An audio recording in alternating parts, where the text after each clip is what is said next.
Good morning, everybody. Happy Monday. Happy Monday, everybody in Outside the Box world. We've made it through another weekend, and now the fun part starts work. I hope you all had some lovely time off. I know I did. Um, for those of you that don't follow me on socials, I was running around with pew pews on Saturday with a mutual friend or a friend of mine. A couple friends of mine actually took me out to a union event to go and do some trap pew pewing. And I gotta say, it was a lot of fun. Shoulder hurts a little bit. It was a lot of fun though. It started off, it could have been really embarrassing. Um, they were rounds of 25, and in the first round, I started off 0 for 8. And I was like, this is going to be one of those kind of moments because, like, God forbid you show up to something like that and you go 0 for 25. What's up, everybody on TikTok? Um, that's the kind of story that, like, the rest of the time you meet up with people, that's the story they're going to tell. Like, we had one sales rep who I had scheduled a meeting with weeks in advance that I had forgotten about. And she came up to me to remind me like 10 minutes before the meeting, and I had scheduled something else. And I lost it. I'll admit it. And like, it was no one's fault but my own, right? But she comes up and tells me, and I just start walking through the office going, God damn it. God damn it. And I'm walking, getting angrier and angrier as I go. I've done a lot of things in my life. I've hung out with that sales rep multiple times.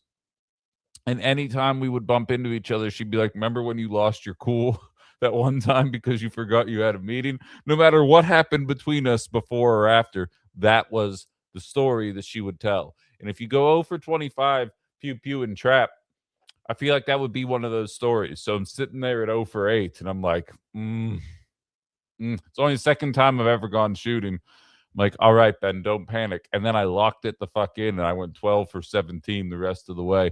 Realistically, I shot about half of the things the entire time. I was pretty consistent. Like, once I went 12 for 17, I was like, oh, I might actually be the best at this. But no, every round, we did 3 rounds, and every round I ended up doing basically the same. Worst part is, like, I had good form like 98% of the time, but then I got sloppy like twice, and those 2 sloppy shots hurt. They hurt pretty bad, I can tell you that. Um, but it was a lot of fun. I really enjoyed myself. I will be going back. I will be doing it again. A ton of people, after seeing my posts, if you don't follow me on Facebook, I posted a picture of myself holding the pew pew. I said, put your Second Amendment in the bag and nobody gets hurt. Trying to, like, that joke has layers, and I was really happy with it. But so, and a bunch of people since then have been inviting me out to go with them, and I absolutely welcome that. But so that was my weekend. I did that, and I started learning how to speak Greek just because. Something to do that isn't politics to keep my mind active, help me pass the time. Hello, hello, as more people are chiming in here or joining, I should say. Happy to have everybody here. KG saying she had a sore shoulder the first time she went to the range as well. Yeah, I think I would have been fine if I didn't just get a little sloppy a couple of the times. Like, you start to take it for granted. I will say I went with a friend of mine, and she absolutely dominated everything. Like, there weren't a ton of people there. There might have been 10 people partaking, but she was always hitting like 21, 22 of the targets. And I was like, all right, don't piss this girl off. That's fine. That's fine. I'm learning. I'm learning as I go. We can make this happen. Um, but yeah, all in all, solid time. Um, but So that was my weekend. And mixed in with all of that, of course, a little bit more politics. A little bit before we get into the main thrust of the show today. On Wednesday evening, I am going to be speaking to some Democrats off the air Wednesday evening. Probably going to have to cancel Ben After Dark that day, but it's going to be about the idea of the progressive how the moderate flank in Wisconsin is able to help the progressives coalesce around what it is that they are trying to do. And while I'm not going to stream it and I'm not going to take live reactions, if anybody has ideas or questions, send them to me through my socials, or realistically, you can send them through this chat, but I can't always guarantee it. Once the chat gets rolling, it's hard for me to see every single message that comes through, whether that be on TikTok, YouTube, or Facebook, but or Substack for that matter. But if you are interested in having your thoughts heard, I can try and be that conduit, but I'm going to go speak, and I appreciate the opportunity to do so, because I think there's going to need to be some strides made in the less than 80 days we have now before the general election. So we'll be jumping into that more as it gets closer. No, it wasn't Elizabeth Fitzgibbon at the range. It was a friend of mine who I'm going to allow to remain nameless for the purposes of this show. But no, it was not. What's this? If you like seeing skilled sport of it, look up Lena McCulloch. All right, I think I might have to do that. Yeah, Violet, that's who he's talking about. But so I'm going to be doing that Wednesday evening. So I'll be talking about that more on Wednesday, because I think there's some pretty obvious solutions to the issue here. And I have to say, as I can kind of tell, Monday shows are always kind of slow on the uptake, so I'm not taking it personally. But I know I've pissed off some regular listeners the last 6 days, and not intentionally. A lot of you, Brian has been around since the beginning of this program. No, it's not a Kool-Aid party. CKK, you missed my entire shooting story. You missed my entire pew-pewing story. I blew it. TikTok. I'm sorry. You missed my entire pew-pewing story. No, it's not a Kool-Aid party. It's quite the opposite. And today's show, I think, is going to highlight that in a pretty dramatic way for anybody that thinks otherwise. But I can tell that a lot of people were upset with the content that I was putting out there yesterday, because it seems like some people believe that I don't understand that Tom Tiffany is obviously bad at politics and would not be good for the state of Wisconsin were he to become the governor. I understand that wholeheartedly. And for the record, if you haven't seen the polling data, Crowley is ahead by 4 points right now on Tom Tiffany, and that's on the overall electorate. Not that polling matters at all, although we're probably going to talk about that a little bit here as well. But just to be clear, Wisconsin understands that Tom Tiffany sucks, and I have a feeling the further we get into this race, keep in mind, the Democrats really weren't running against Tom Tiffany for the last year. They were running against themselves, trying to outflank one another, trying to have all these ideas. Tom Tiffany really wasn't the focus. He had this several months long head start to build up a big enough lead that you could really set the standard for what you represent and how Wisconsin is going to be better as a result of the things that you are doing. And I would argue he has failed by every conceivable metric on that front. By the way, TikTok people, does the audio quality sound better on this show? I'm using my remote mic today to do the show. Let me know if it sounds weird, if it sounds strange. This shirt is like not built to hold. This mic is not heavy and it can't even hold the thing. But oh yeah, and shout out to Old Lib, who was at the shooting event, who was super helpful and nice. As I started off failing, but got my feet underneath me pretty quickly. Manny points out that the poll was only 500 people, which is a fair thing to highlight there as well. But I do think that that's probably pretty accurate. Again, MAGA and Republican politics work better when they're not in power. Once they are in power and they tank the economy and they start a war and they spread tariffs and they do the ICE stuff and all these things are clearly trending in the wrong direction, I understand that there's a lot of people that barely pay attention, but they pay attention when they're buying things. And they know that Tom Tiffany has been in control, as has his party, and that is being reflected in that data. But if you, I want to start with the post that I made, and we can kind of work backwards from there, because this is not specifically, a Wisconsin topic. This is a healthcare topic. This is a national conversation, but it is a microcosm of what is going on here in Wisconsin. So allow me to highlight what it is that I am talking about here.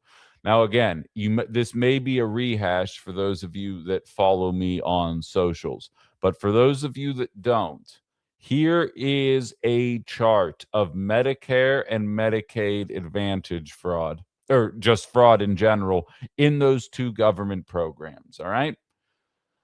So when you look at this, it highlights, and don't worry, TikTok, I'm going to be reading it out loud. And anybody who just listens to this podcast as opposed to watching it, I will read it out loud so you can hear it. In Florida, in 2025, there was $14.6 billion in Medicare and Medicaid fraud. In Texas, there was $7 billion. Arizona, $1.2 billion. And in Minnesota, $218 million. Okay? Those first three have received no federal intervention coming from the Trump administration or interest in addressing those frauds in any way. Again, 14.6 billion, 7 billion, 1.2 billion. The 218 million, however, the Trump administration has deferred and withheld hundreds of millions of dollars in federal Medicaid matching funds from Minnesota, citing concerns over the high-risk program. That's being reported by the Minnesota Post, the Min Post. You can check that out at minpost.com if you want more data surrounding the rest of that chart. Now, that is obviously hypocritical. Nobody listening to me is taken aback by what that is. On top of the fraud conversation, you also have the rollback of the Obamacare subsidies. You have healthcare costs that were already too expensive for the average American worker, and they have only been made more expensive by the actions of Republicans and specifically Tom Tiffany, who did not vote to pass those. All right? So there's an olive branch to some of the blue MAGAs, the liberals out there, that were getting a little bit upset at the audacity of me questioning how it is that while I'm going to vote for the guy, I would never begrudge, shame, or scold anybody who said that they don't know if they are going to show up. It is not a contingent on the voter to show up to vote. It is contingent on the politician to convince you to show up. And had Francesca Hong come away with the primary victory and centrists said they weren't going to vote for her, I would be saying the exact same thing. I would be saying, what is the issue that Francesca Hong stands for that is making you think you may not want to show up on election day? And how can she change? That is the basics, politics 101 of how you can be doing this. I have noticed, and I'm going to be bringing the healthcare conversation full circle in a second. I have noticed that in Wisconsin, there has been a learning curve here. I'm a Bernie bro, right? I remember being called a sexist in 2016 because I had genuine policy concerns about Hillary Clinton that were not being answered, and instead I was being berated as a sexist. I remember when Kamala Harris won, and I was berated as a sexist and a racist for the exact same thing. In 2026, we are finally coming to grips. Not to say that nobody's been getting called racist. I've been watching Aaron the intern get called racist on TikTok quite a bit the last couple of days. But it is not coming from the establishment. It was coming from a bunch of troll accounts online, which is definitely a step in the right direction.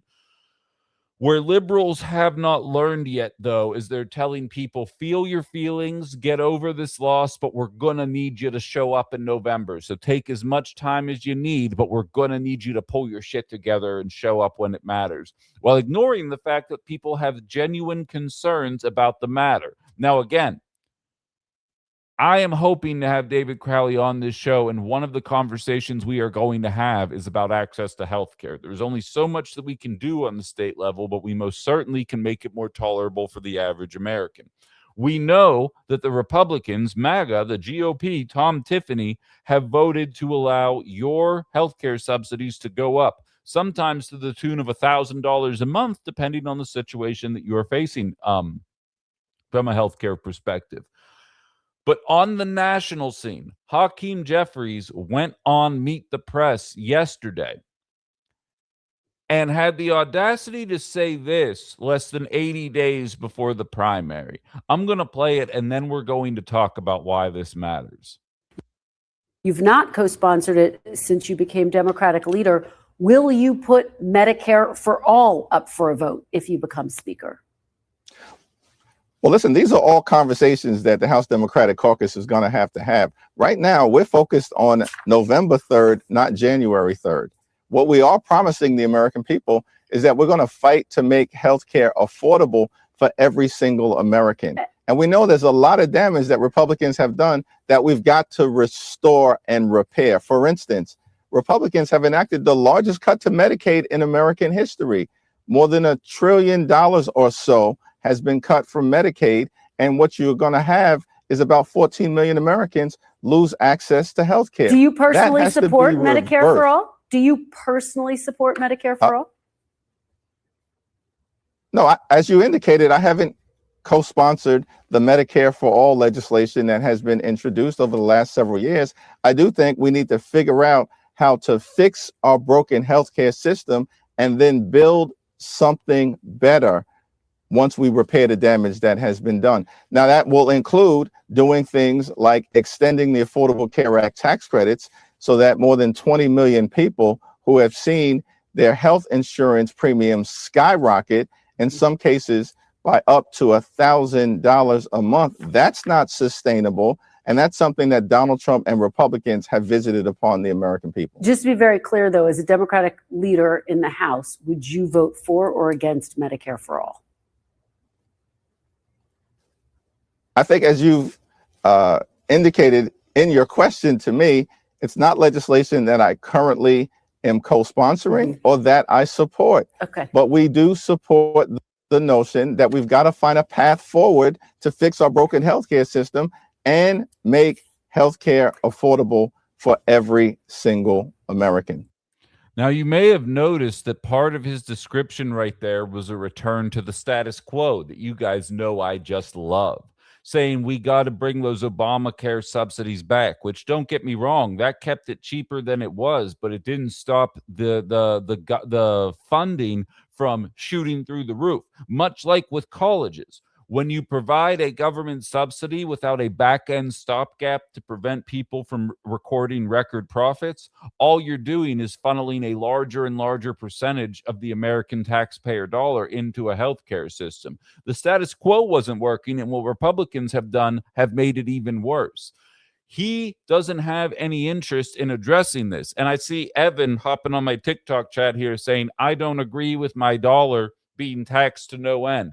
Here's the deal, Evan, and I don't know if you're a troll, if you don't read on this, if you are actually looking to try and learn something about this. It's hard to determine these kind of things.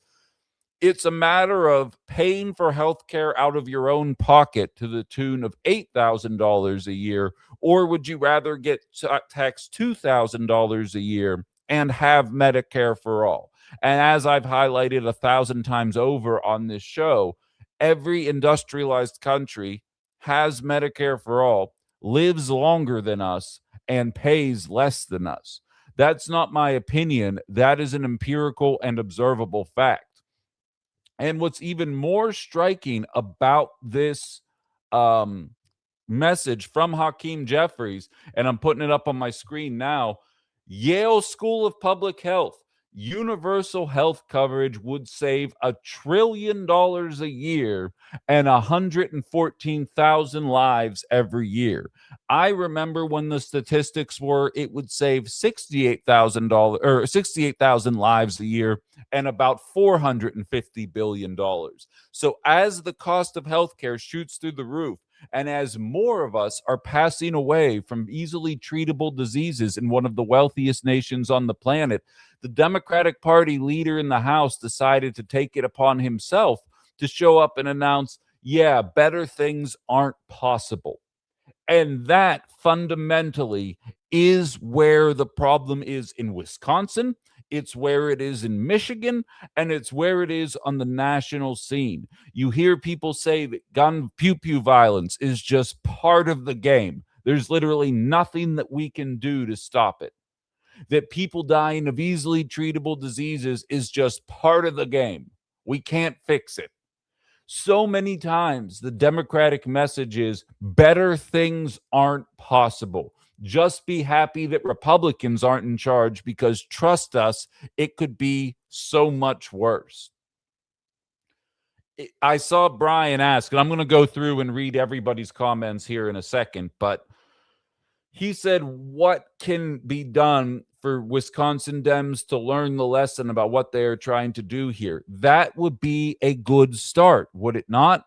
Would it just be to say, stop acting like we should be excited with where we are at?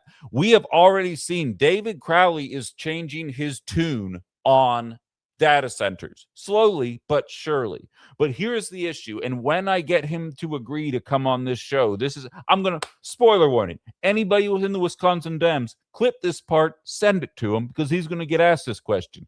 He is saying that any local municipality that does not want a data center does not need to have a data center. They should be able to decide, no NDAs, so on and so forth.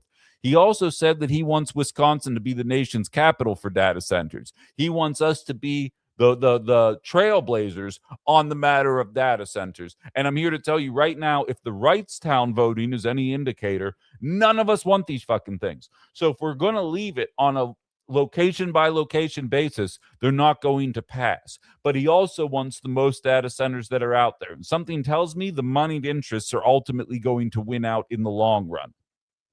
So, are better things possible or aren't they? And if you don't think, and again, we're kind of stuck right now, right? The primary's over. This is what we are dealing with here. I am telling you this in the hopes that it finds a way to permeate through the Democratic establishment in this state, that if your agenda is to sound like Hakeem Jeffries, when we have success stories around the nation about how Medicare for All is significantly more effective than any kind of privatized healthcare system. When the data, regardless of which study you look at, shows you how much money it saves the government, how much money it saves the consumer, and how many lives it saves. There is no downside. And the YouGov polling is out there to back it up as well. Within the Democratic Party, 83% of Democrats they say they are willing to pay more in taxes for health care if it meant cheaper health care, if it meant health care for all. 83%. 68% of independents said that. 47% of Republicans said that, and something tells me the rest of them are like, it's communism. But they'll wake up eventually if their dad president suggests it. It doesn't matter. It literally just needs to come out of the orange man's mouth, and they'll think it was the greatest fucking idea they've ever heard in their lives. Democrats need to meet the people. This isn't rocket science, ladies and gentlemen. The people are telling you what they want. All you have to do is listen and go forward. On the Wisconsin level, it's about legalized marijuana. It's about data centers and way too many of these going up. It's about access to health care. All of these things are being mentioned. If Republicans are blocking it from happening, if Republicans are pushing the unpopular thing through, not your fault. Understood. If you don't win the trifecta and the Republicans block you guys from doing good things, not your fault. Understood. but nobody believes that you are interested. On the year of our Lord, 2026, August 17th, nobody in the progressive left believes that centrists are interested in trying to do the right things. This is how it's being portrayed in the media right now. Georgia, North Carolina, Ohio, and Iowa, all of those people are polling higher in the most recent polls against their conservative counterparts. Jackson in Maine and El Sayed in Michigan are the two polling the lowest. And the national media wants you to see that and say, you know what? That's because those two people on the bottom are championing Medicare for all, a thing that 80% of Democrats want you, or 80% of Democrats want you to vote for.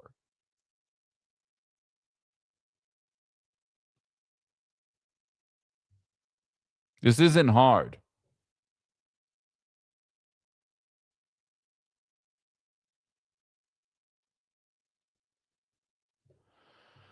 All right, let's see. Violet, thanks for handling TikTok for me. You saved me a lot of time.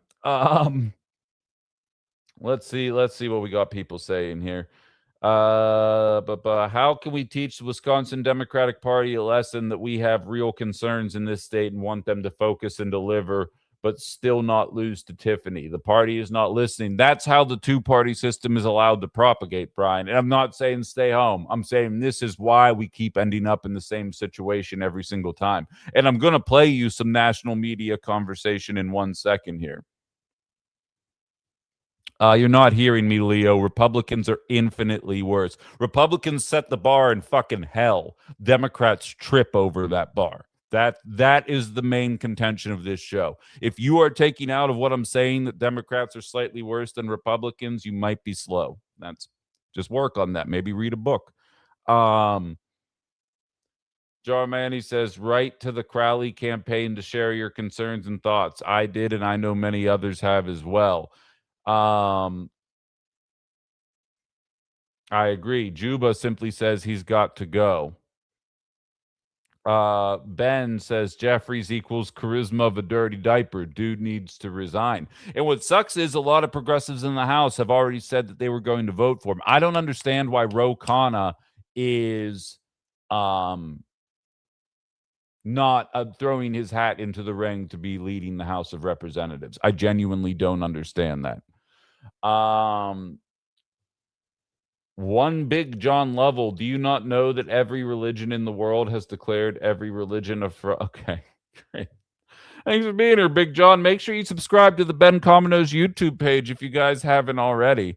We're going live 9 to 11 Monday through Friday, doing politics. So come join the party here. Left winger, please don't unless you want. Wait, what did left winger say? I'm writing in Francesca. I mean, you can do what you want. Tiffany might come away with a victory. There's not going to be, first of all, if Hong doesn't announce a write-in campaign, I don't believe writing in her name even will work. I don't know that for a fact, but that is my understanding. But I don't know. D says all MAGA hears is that Democrats are worse than Republicans when they hear criticism of Democrats. Oh, D, don't I know it? Because when I was doing radio at that little radio station between 2022 and 2024, no one seemed to have an issue with the way that I was criticizing the president. And all of a sudden in 2025 and 2026, it became an issue. We'll never figure out what changed. I simply am not intelligent enough to figure it out. If you don't support Medicare for all, what exactly is your alternative? I want to hear specific details, not vague affirmations that we need to make more affordable health care. Exactly. And to be frank, Mandela Barnes was very guilty of this. He had a lot of platitudes. He had a lot of vague ideas. He'd be like, it's top versus bottom, not left versus right, and things like that, which is accurate. That is accurate. Been saying that since the first day any of you started hearing me on the air. But if you don't have any real intentions to crack down on that, then you're just saying words, like with no actual meaning behind them. And if you're not willing to actually put an agenda to that, well, we're going to have an issue then. I would support a national sales tax for healthcare. That way everyone pays, rich and poor. But the rich don't really, based on my research, Sensei, what's up? Long time no see. Based on my research and interaction on the matter, it seems as though a sales tax is highly regressive. A sales tax impacts you and I significantly more than it actually does the wealthier people, because the wealthier people don't spend their money on everyday things as much. I'd have to look into that more. I'm pew-pewing from the hip here, so I don't know that to be a fact. Again, I would need somebody to explain to me why the system that has clearly been enacted and is working better than ours in every instance is not the right answer. I would understand if it were 1975 and we didn't have access to the information that we have access to today, that people might be a little more weary. We used to hear, or wary. You used to hear the stories about, oh, you know, in Canada you got to wait over a year to see your PCP. What happens if blah blah blah blah blah? We now know that that's all bullshit. All of the talking points that kind of kept this at bay in the 90s and 2000s when the internet was in its infancy phase really have been put to bed at this point. So I would need somebody to explain to me why the system for every other industrialized nation, like, let me just Google this. I guarantee you if I Google it, the chart will come up. Health expectancy versus, or no, not health expectancy. Son of a bitch. Hold on. Life expectancy. There we go. Versus healthcare costs. Perfect. Give me an image. Yeah. Okay. All right. You guys can pick your source on this if you don't believe what I'm about to show you right here. This is just Wikipedia Commons, but I picked one of dozens that was available. All right. Let's look at this here together. Oh, wait, no, son of a gun. I still have it sharing TikTok. Hold on. Or Twitter. I have to start over a whole new screen share with this particular web page. There we go. Okay. So, and I'm going to fling you around here as well. TikTok, just so you can see this one too. Where is the flip? There we go. All right. The further to the right you go, that means it's more expensive. The higher you go, that means you live longer. Here is all the industrialized nations lumped together in one group. And then that red line way further to the right than everybody else and way further down than everybody else is America. And we're sitting here trying to figure out how to reinvent the wheel when everybody else seems to have a pretty good idea of what the issue is. I don't understand why we wouldn't at least try the thing that every other nation seems to have figured out. I would need somebody to explain, outside of decades worth of propaganda for wait times and things like that, what is the driving force behind the mentality? Jim says, isn't it obvious? Their alternative is more money for private insurance companies. Translation taxes still go up while service levels still get worse. Oh, 100%. I understand why Democrats are what they are. I get that. It's a matter of why don't we expect more?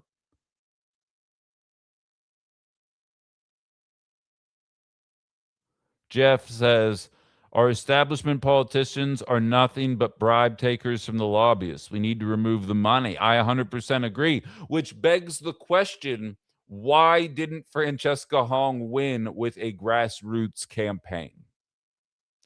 And I have been diving into the numbers a bit more, and this might bother some people that I'm going to say this, but it's just a trend that I'm noticing.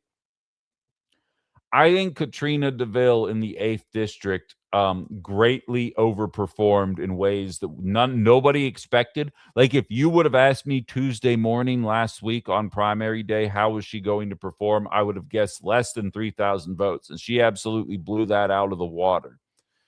And part of me wonders, because in District 8, Tony Weed was not facing a challenger. Tom Tiffany was not facing a real challenger. There were no sheriffs facing real challengers. I have a feeling that a lot of Republicans still showed up to vote in District 8, but just not for their own party. And I also have a theory that a lot of those votes also went to David Crowley. Can't back that up just yet. I'm looking into things more and more as time goes on. But if you ask me, gut shot reaction right now, that's how we ended up there. Because you're exactly right, Jeff. And I'm going to be playing two clips. One of a CNN anchor interviewing Crowley, and then that same anchor interviewing El Sayed. And I'm going to prove the point that you're highlighting in a second. But you're exactly right. It is the money in politics that ultimately is the downside. Baba Baby says, you can't teach the Democratic Party a lesson when they are going after whistleblowers. You're not wrong. Kalen says, I watched his Facebook page this weekend, his tour across the state, totally engaging the wrong crowd. Hard to find a young person in those crowds. Cassandra says, Ben, I think Roe is heading to a Jeffries challenge. I hope so. I hope so. I don't know why he hasn't announced it already, because I think he'd mop the floor with him. Charlie Kirky laid the groundwork for flock cameras. Okay, yeah, I feel that. We'll get that another time. I'm happy to jump into that.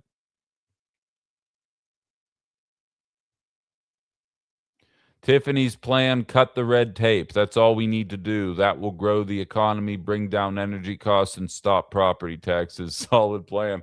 Yeah, right. Because, trickle-down economics has proved to us so many times that as long as the business owners are making money, eventually that money comes down. So if you eliminate the red tape and make it cheaper for them, it's not like they'll just pocket all those extra profits and invest them back in the stock market.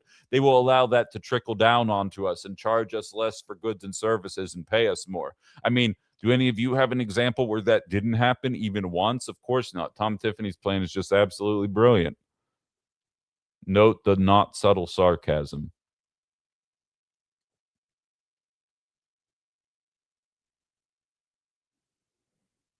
Man, I'm way behind on these comments. I apologize, everybody.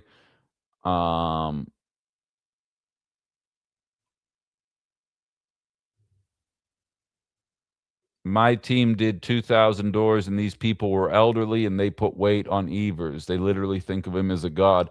It's interesting.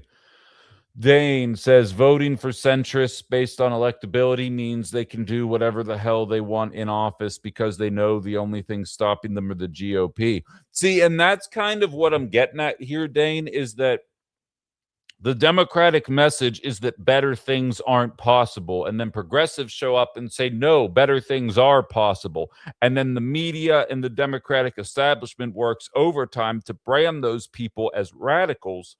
And then when they are ultimately running, the question of electability comes up again. Like, watch, I'm going to show you guys. Now, I realize with the one, I am doing this a bit for hyperbolic reasons here, but it doesn't change the main point that I want to make here. Abdul El Sayed is running in Michigan. David Crowley is running in Wisconsin. Now, the El Sayed clip is significantly longer than the Crowley one, but it's the principle. This woman is Caitlin Collins. She is an anchor on CNN in the evenings at some point. She interviewed both of them. So this is for consistency's sake. I am first going to play the El Sayed clip. Now, to be clear, El Sayed has not taken a single dollar of corporate money at a time when everybody wants the money out of politics. He is running on Medicare for all when over 80% of Democrats want it, over 70% just under 70% of independents want it, and just under half of Republicans want it.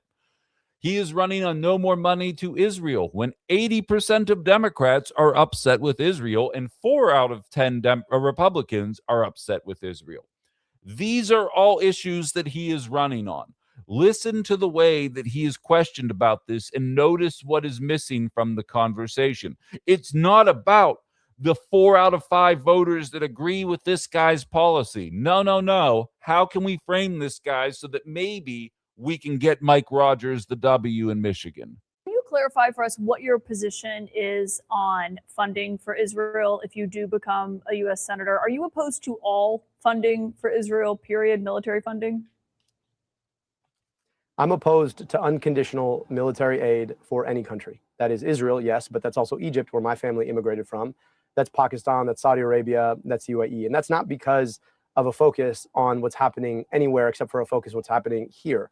We've got communities in my state where the median income is $14,000, and I believe they have a right to their tax dollars. I also believe in international law and upholding international law, and there are Leahy laws against dealing arms to countries who are engaged in human rights abuses. And I don't want to fund a foreign military that does genocide, apartheid, or has taken us to a war we don't need to fight. I believe in equal rights to peace, dignity, and self-determination for Jewish Israelis and Palestinians alike. I believe our responsibility, though, more than anything else, is to use our tax money here in Michigan to provide healthcare in Michigan, and schools in Michigan, and roads in Michigan, rather than to send it to a foreign government that might use it in the form of bombs and tanks to destroy infrastructure and schools and hospitals there. Some people might hear that and say, well, does he support, funding defensive systems like the Iron Dome in Israel? Do you? I don't believe that there's really a difference between offensive or defensive weapons. And I also don't believe it's my responsibility to buy defensive weapons for a foreign government when our kids are defenseless against schools that have been underfunded for a very, very long time. My responsibility as the next senator from Michigan is children in Michigan, rather than thinking about what's in the interest of a foreign government. Okay, so that's a yes, that you are against funding to things like the Iron Dome. We get it. I am against it in large part because I just don't understand why anybody thinks it's the right thing to do to send our tax dollars abroad to fund foreign militaries when our own kids barely get to go to schools that are functional. Now, everything he had to say there was what was an accurate assessment on the matter here. And again, you might agree that we should, or disagree, and think we should be sending the weapons to Israel. And that's fine if you think that. I vehemently disagree with you.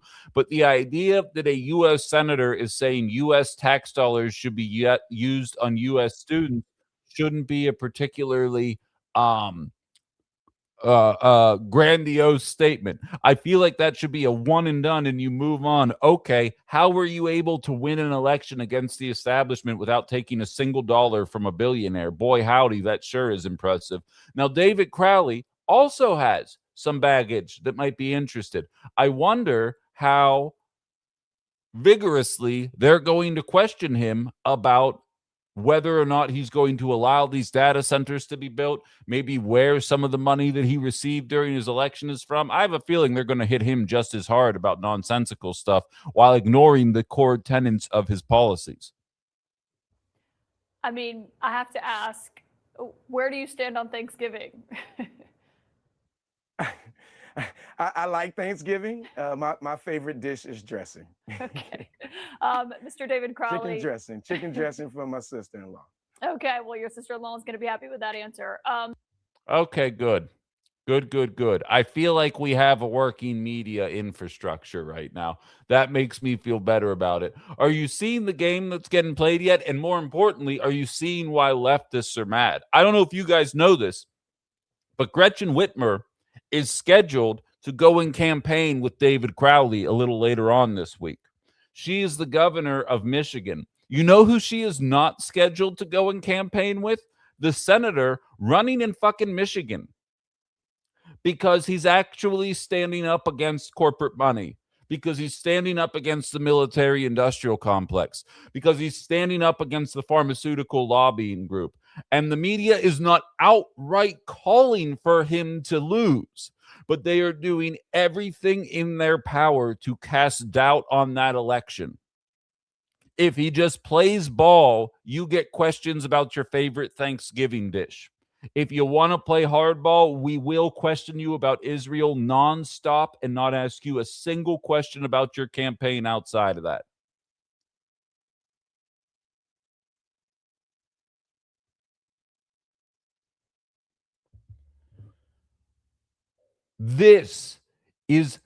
It's not all Wisconsin, right? Not everything I'm showing you. I'm showing you Hakeem Jeffries. I'm showing you El Sayed. But it is the principle of the matter.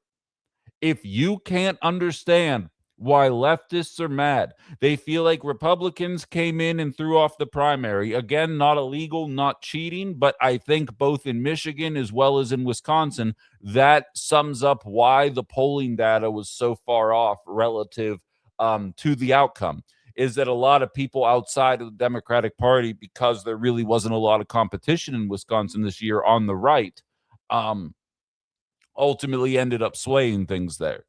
You got people feeling as though they are unheard.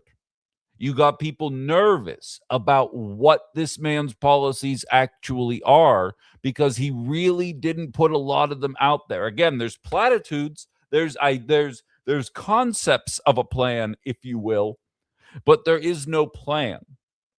What are you going to do on the state level for healthcare?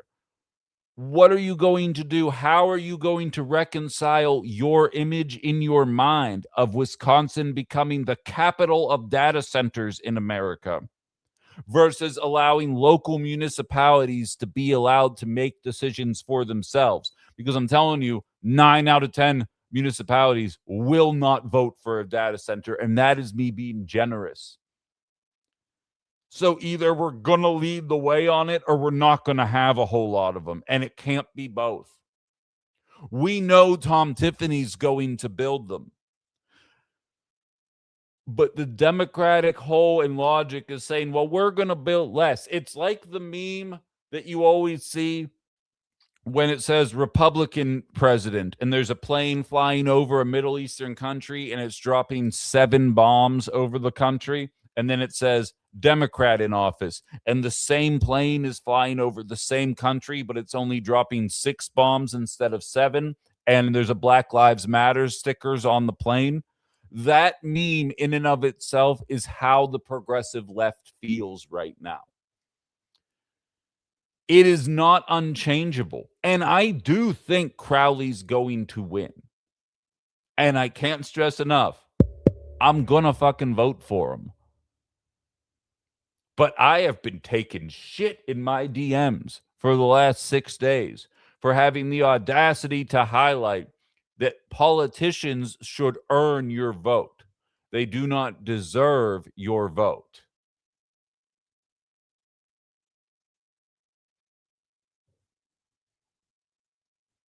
Ben, why do you pretend that the Dem Party doesn't understand progressives? They just don't care because they know that progressives are all bark until they tuck their tails and fall in line. Tell that to Kamala and Hillary, CKK. Right? It's, and part of me wonders, I wasn't here for most of it, okay? So I'm not saying this as a fact. But I do know that Mandela Barnes was tweeting Free Palestine back in 2021 when it wasn't in vogue to be saying those kind of things. And I wonder, I genuinely do, I wonder what was going on behind the scenes. All I ever hear about is he ran a bad campaign, yada, yada, yada. But I also know that the mainstream media always gives you some horseshit reason for why a progressive lost. And oftentimes it goes with the establishment Dems really not throwing their weight behind it anyway, and the media playing dumb.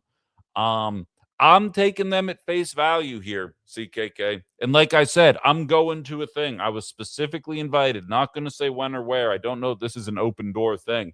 They're like, we want to know how to reach progressives. I'm like, I can tell you, like, because my stance isn't changing.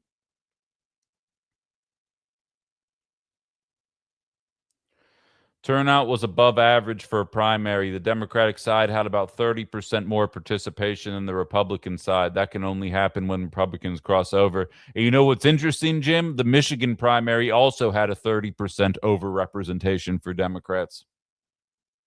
And Haley Stevens came significantly closer to winning than a lot of people thought.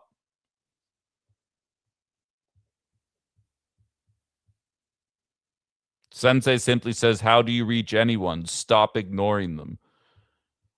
We won't see any real change until the baby boomers population lowered significantly. I mean, the boomers that listen to this show voted for her, but I do think when the demographics come out, I do think you will see that 60 and older absolutely voted in overwhelming numbers for Crowley. I do think that will be borne out in the long run.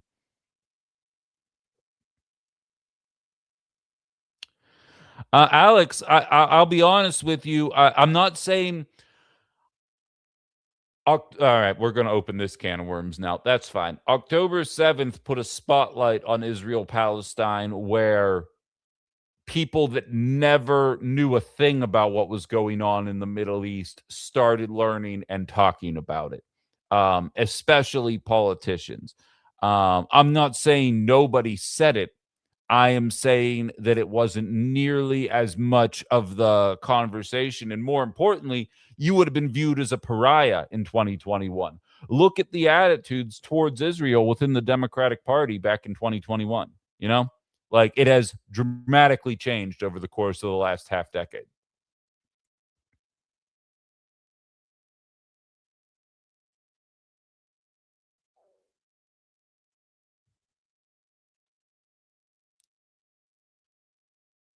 Bet you it was the same old ladies that have been harassing me for the last 6 months. No, it's all over the place. And what's interesting, Bibby, is and I keep saying it, but a lot of you guys did not know that outside the box was a thing when Joe Biden was in office. All the episodes of Outside the Box, you got to type in Outside the Box with Ben Cominos, but all the old episodes of Outside the Box, I believe, are still available on Spotify. And the date is at the beginning of every episode. Go find one from January 2023 and listen to how I'm talking about the Democratic Party. Like, people get confused. It's kind of like how you got the Bulwark, which is a right-wing rag, but it's anti-Trump right-wing. So then MSNBC invites all these Bulwark people on, and everyone's like, "Oh yeah, these guys get it. They're liberals just like us." It's like, well, no, they're not. They actually disagree with a lot of the shit that you say. They're just anti-Trump. What I am is the inverse of that. I think a lot of liberals are like, "Oh yeah, Ben's just a liberal. This is good. He understands that Trump is bad and Tom Tiffany's bad and trickle down's bad, and war in Iran is bad and all these different things." It's like, yeah, I do. But I don't think that Democrats intend to raise taxes very high on billionaires. I don't think they intend to get us out of the Iran war. I don't think they intend to institute Medicare for all. I don't think they intend to do any of the positive things. And I think a lot of people that don't know me as a host that is critical of the Democratic Party find it very off-putting that I am. And that's on you guys, of course. And I mean you guys, I mean the people that cannot process criticism of a politician that you might support. If it's worth anything to you, allow me to tell you, you wouldn't have lasted as a Bernie bro in the mid 2010s if what I'm doing is too much for you. But for the first time ever, I saw my subscriber totals go down a little bit. I made up for it. I picked up new ones, but I watched them kind of come down a little bit. And I was like, oh, wow, I'm really pissing people off right now. I'm not stopping. But that's kind of the issue that I'm running into right now.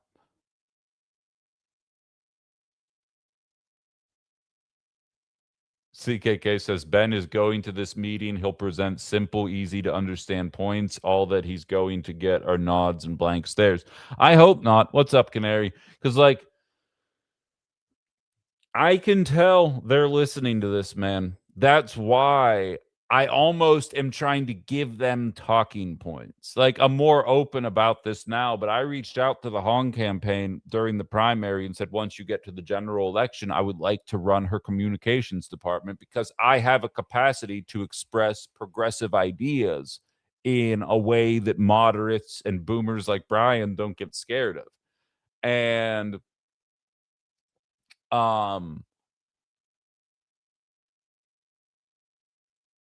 obviously it didn't go that way, but like I do think that if people just listened to the shit I said and learned how to say it that way, they would probably have a pretty good political career.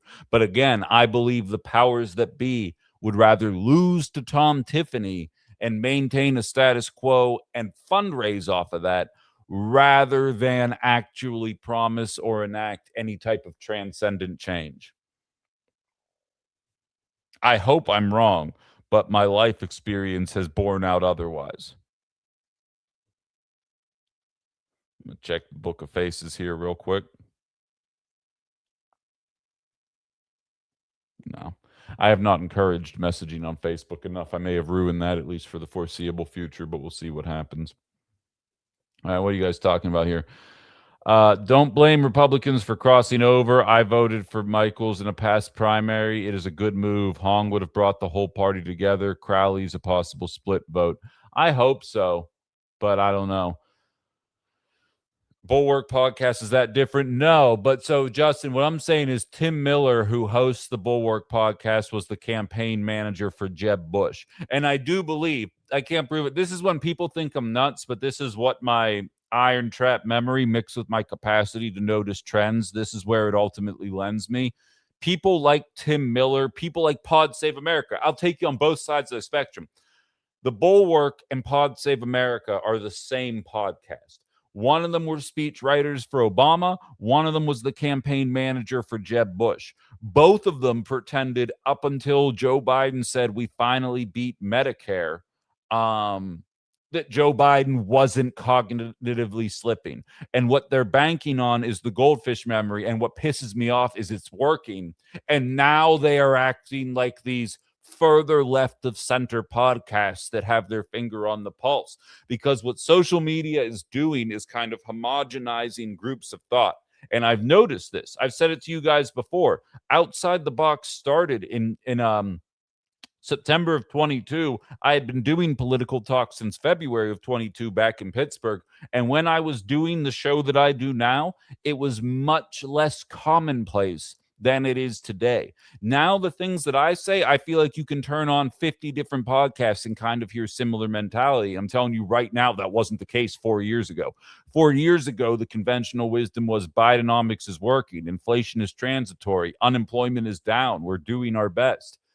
And most importantly, and I can't stress this enough, in the lead up to the 2024 election, I interviewed over 24 political candidates, asked every single one of them what their plan was to address healthcare costs outside of Obamacare subsidies, and every single candidate did not have an answer. And then a month after the election, Luigi happened, still not convinced he's guilty. And yet they didn't have an answer in the lead up to the primary. Now, all of a sudden, everybody realizes that healthcare isn't a shitty situation, but Hakeem Jeffries' answer to that is to reinstitute the Obamacare subsidies that had us in a shitty situation in 2024 to begin with. The only difference being the Trump administration made it worse. And that's what's so frustrating about this, is the Trump tariffs are making things worse. The Trump war is making things worse. The cutbacks to subsidies based on the Republican Party are making things worse. And so what Democrats can do is show up and say, hey, I know you guys didn't like 2024, but isn't that better than 2026? Come with us back to an untenable status quo back in 2024 if you want to win. And then they get pissed off when people say, you know what, I expect a little bit more out of you than that.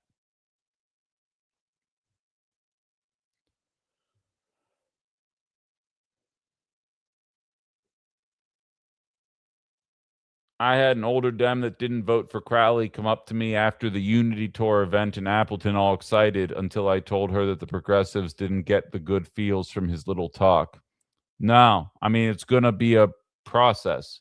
And again, he has to say real things, right? It can't be platitudes.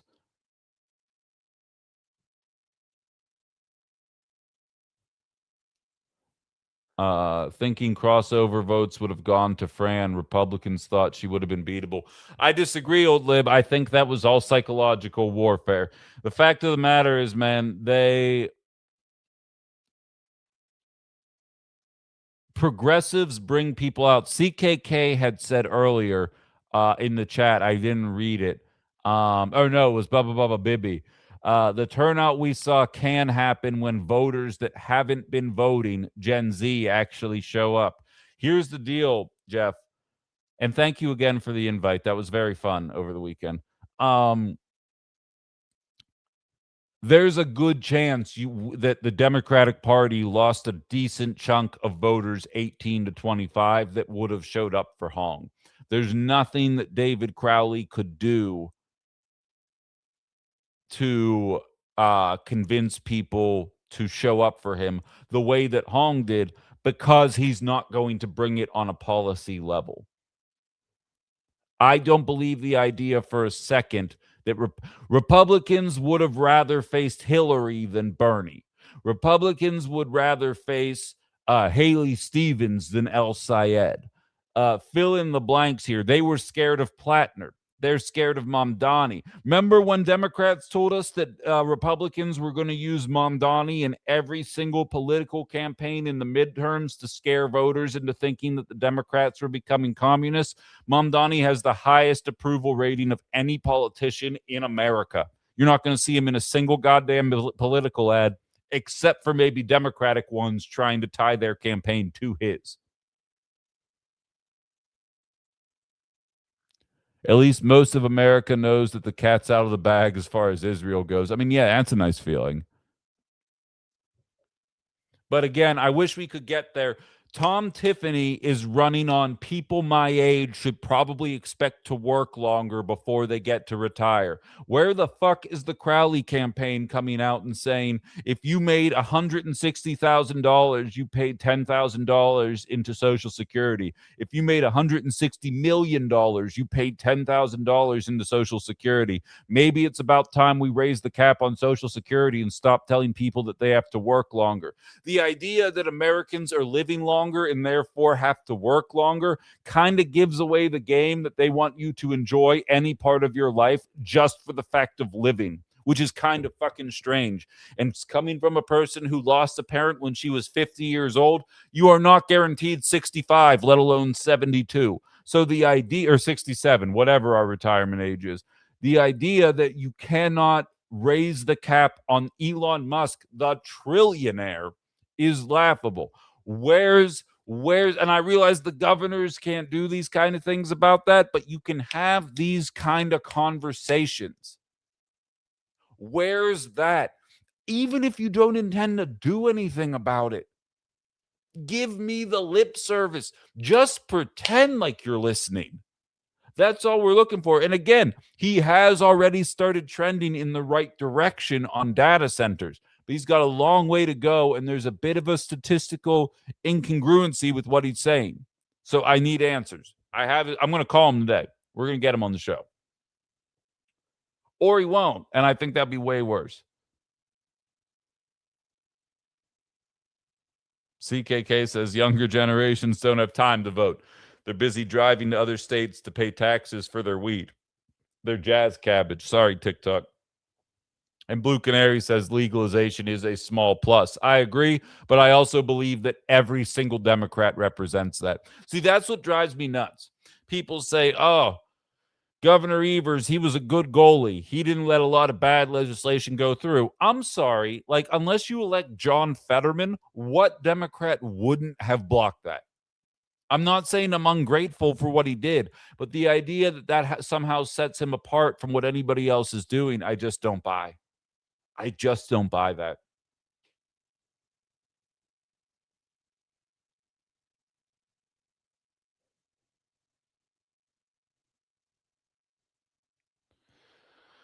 Gen X, Gen Y, Gen Z outnumbers boomers almost 4-1, and Gen Alpha, and they do exceed 4-1. You want change, convince those generations. That's definitely part of it.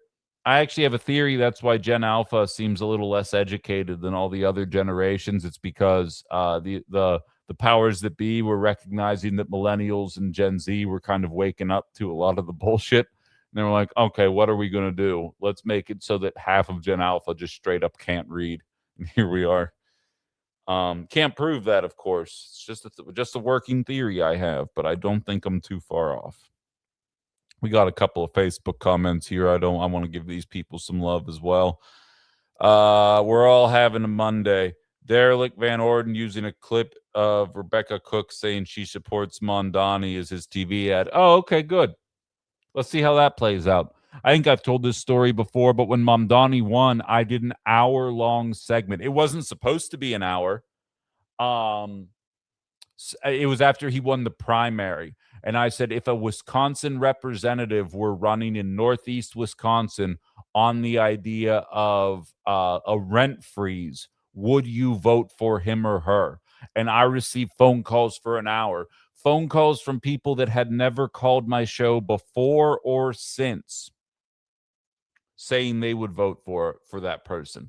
Republican, Democrat, Independent, didn't matter. I had people living in trailer parks telling me about the 600% or no, 250% increase in their rent over the course of the last 2 years. I had apartment renters talking to me about it. I had people that used to own, lost their home, found themselves renting, and were blown away by it. Have you guys seen? I never know when those stories are BS and when they're actually real stories. But there's like a guy who writes out a conversation between that he and his dad were having, and his dad says, "I don't understand why your generation can't buy a home." He's like, "All you got to do is save up money." And he was like, "What are you talking about?" He goes, "I make good money, and I make enough to save $400 a month after I pay my rent and all my expenses without splurging. In order to get a home, the average price home, which is up at around $400,000 at this point, you need an $80,000 down payment, saving at $400 a pop. How long would you have to save?" And he's like, and my dad sat there and he's like, "I saved for 8 months and I was able to go and buy a home." And it's like, it's not that people don't get it, it's that they've never run the numbers. There's a way to wake people up to this that people get, and the idea of communism, socialism, or freezing the rent is going to scare people like it might have 10 years ago. Maybe some people, but by and large, nah. Nobody sees what the Republican Party is doing outside of the diest of diehard MAGAs and is willing to vote for it. That's why I found it so laughable that Thanksgiving tweets were going to sink the Hong campaign in the middle of an illegal war and a mass Virgin Army unaliving people in the middle of the streets and a cost of living crisis, which, if you haven't seen the data at this point, 95% of Americans either strongly or somewhat agree that the cost of living has absolutely gotten out of control in this nation at this point. And the best the Democrats can do is say, "We can take you about 18 months back if that'll do for you." Wait, what's ruthless?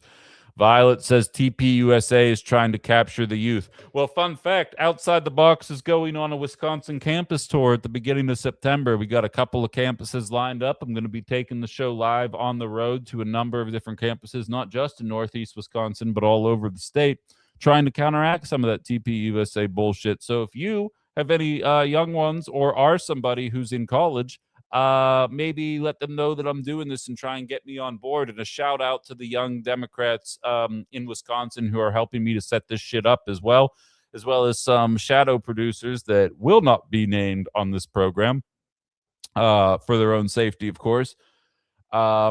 Absolutely awesome scenario here. So yes, TPUSA is a little bit more well-known than Outside the Box, but only for a few more weeks because we're going to be making plays at least here as we continue along. So looking forward to telling you more about that as more of the details get hammered out here, but I'm going to be taking part in a lot of matriculation over the course of the next couple of days. Got to come to Penn State. I would. Let me get a couple more sponsors. By the way, we're in the Tim Roush studio. Tim Roush is a stand-up dude. The Tim Roush studio is currently being constructed as we speak, but we got a little bit more time. I'm going to be going down to paint later on this week. And in all likelihood, drop off a lot of my tech stuff down there as well. Should be up and running by, if not the end of this month, most certainly the first day of next month. So if anybody knows any companies looking to sponsor, and of course my link tree is in my bio for anybody that wants to throw a couple bucks my way. We're almost in the paid part of this job, which is very exciting for me. But any sponsors or anybody who's in a position to contribute to the show, I do have a Venmo link in my link tree for anybody in a position to be able to do so. I see a lot of excitement around this idea, which I genuinely appreciate. I felt like it was a strong idea at the time, and I have a feeling that we're going to be able to start to reach an even younger audience here. I'd be like, how many of you guys listen to the radio? And they'll probably say, what's a radio? Thank goodness I am not burdened by antiquated technology anymore.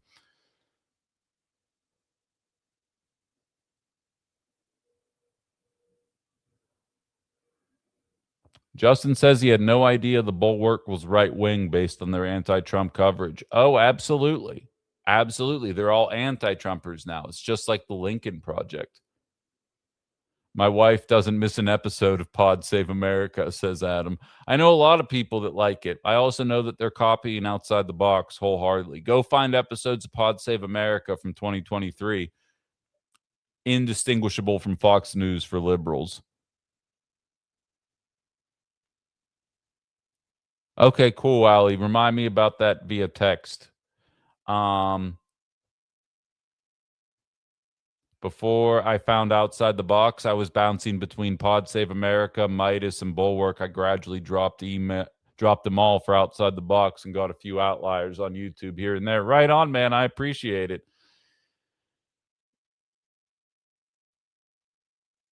If you turn off social media, you stop hearing about 4D chess from people with 2D brains. Yeah, absolutely.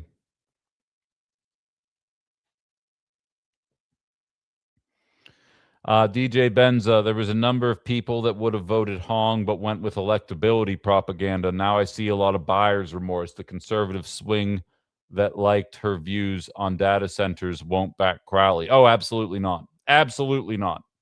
But like what they'll do is they'll run on funding the police and working with ICE and doing things to try and win Republican voters, and none of them will do that. None of them will swing over.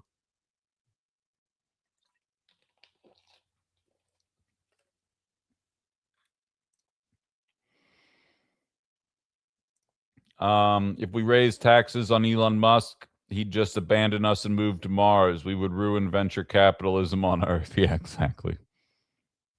And I maintain the first candidate that says, I'm not going to abolish ICE, I'm going to take ICE and use them the exact same way Republicans use them against immigrants, except against billionaires, that person's getting my vote and full-throated endorsement.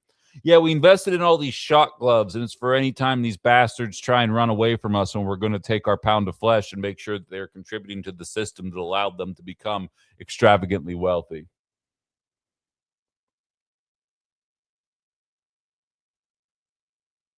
Oh, StreamYard link. I haven't even posted that yet. I apologize, guys. Sometimes all the different spinning plates of doing this show kind of topple on me there. I just posted the link in the comments for anybody that wants it.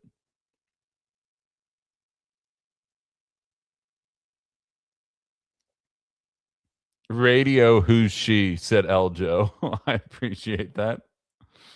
Love the college tour idea. CKK, you're big on me fixing signs. You know that? I'm gonna do it because I like you.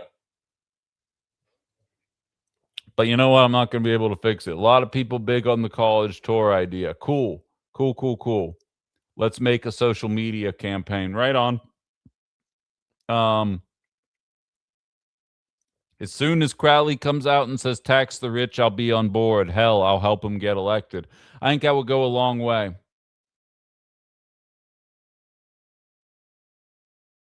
I think that would go a long, long way.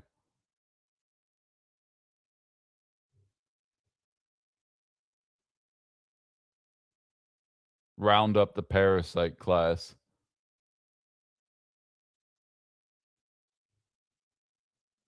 Hey, get all this pro radio shit out of my comments. Go listen to some bullshit content in another place then, all right?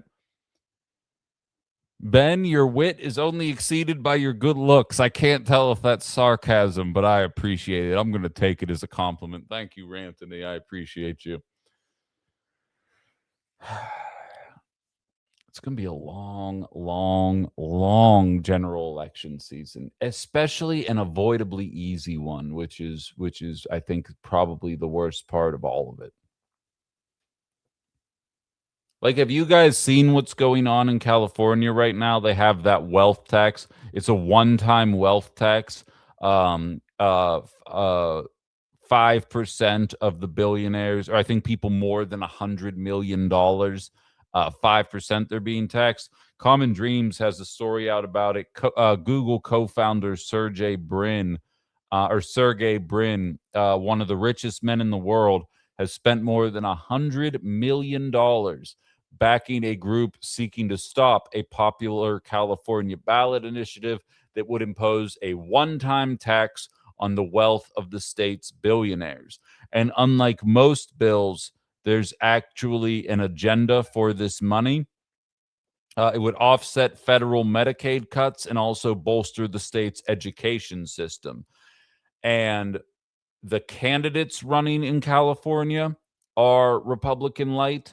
The billionaires are throwing money into the Democratic establishment because they know that there's a chance that they would be willing to kill it as well. And it's very, very difficult for me to like show up and rally the troops, as it were, for people to show up and vote for a party that, as so many of you in the comments have highlighted, they know what the people want.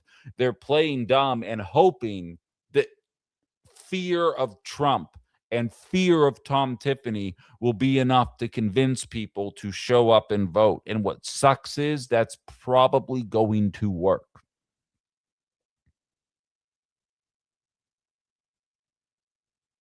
Right? That's probably the worst part about it.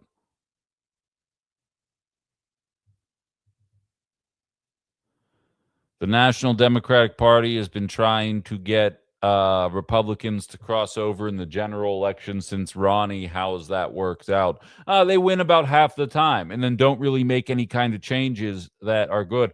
Robert Reich actually had a pretty interesting video about it, but I didn't save it. Let me see if I look up his account.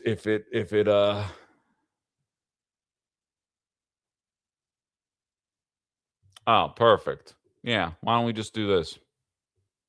Peep this. We'll listen to this at least for a little bit, but it kind of backs up what you're saying there. And this is how we end up stuck in this cycle. And you can find clips. I see Violet saying she likes Reich. I do too.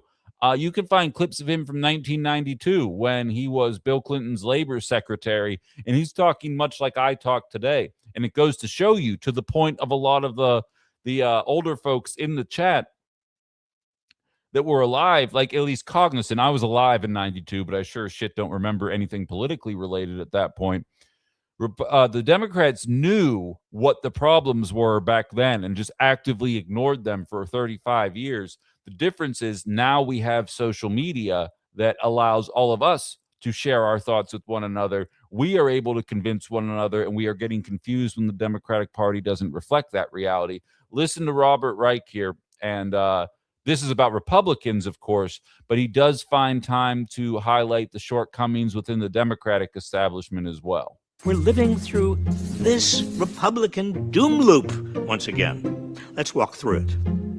Republicans get into office, often fueled by the perception that the Democrats aren't doing enough to help everyday Americans.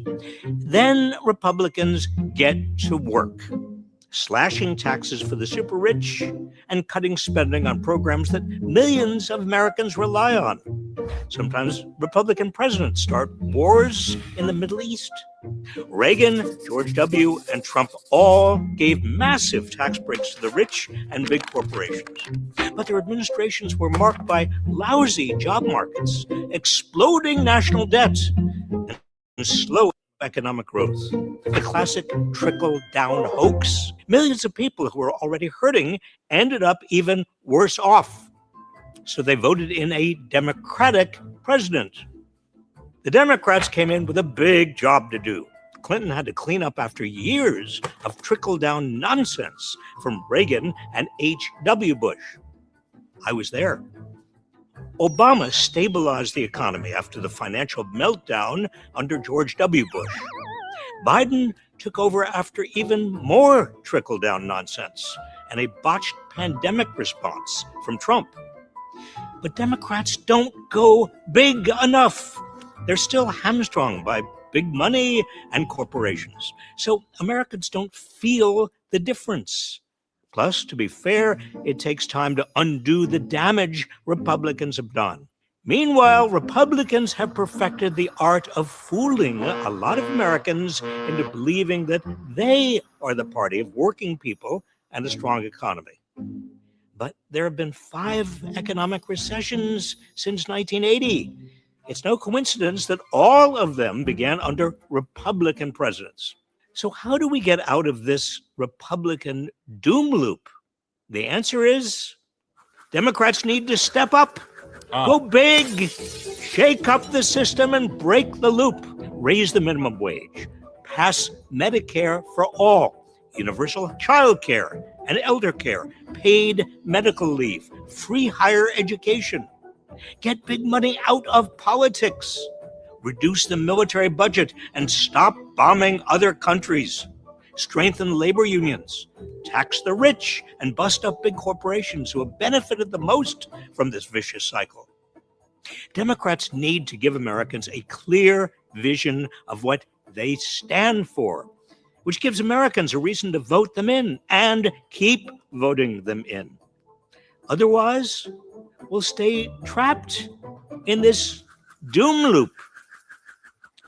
And I don't want it to sound like I'm unsympathetic. Lord knows that I'm a major advocate for any members of the LGBTQ community, any minorities, whether it be racial, gender, fill in the blank here. I recognize what the Republican Party means, but what the Democrats would rather do is guilt trip you into thinking that if you do not show up and vote for them, think about all the damage you're going to do to the immigrant population, when instead the logic should be, think about all the damage that's going to be done to the immigrant population if you can't pull your heads out of your asses and provide something to get everyday Americans off the bench to go and vote. Whether you like it or not, people are into self-preservation first. And if you're not showing up with some of those ideas, by and large, a lot of those are things that I agree with, by the way, that he proposed in that video. That's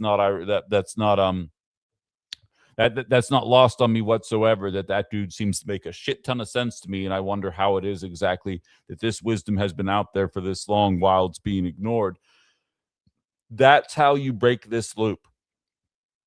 Tom Tiffany said he does not regret voting no to certifying the election in 2020. Not a single person who voted for Trump in 2024 is going to be disillusioned by that statement. If that's what you are banking on to win this, I have to say, Devin Remiker, I have my thoughts about Devin. I'd like to have him on the show sometime, but he did murder it with one post that he threw up on social media where it was Republican House member covered in blood smirks when he talks about underfunding healthcare programs. And it's Tom Tiffany, who had cut himself shaving, going to get on an elevator.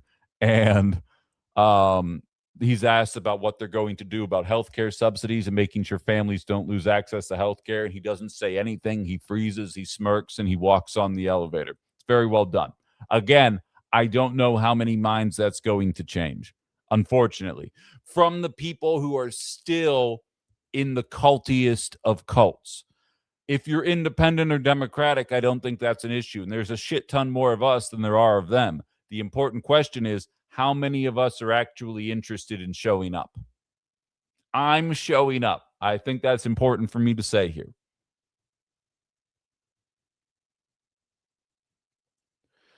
Ben, when you go to this Dem meeting on Wednesday, will you please wear some sort of performative ethnic outfit? You need to disarm these people so they will listen to you. I'm learning how to speak Greek. Yasu. Yasu, CKK.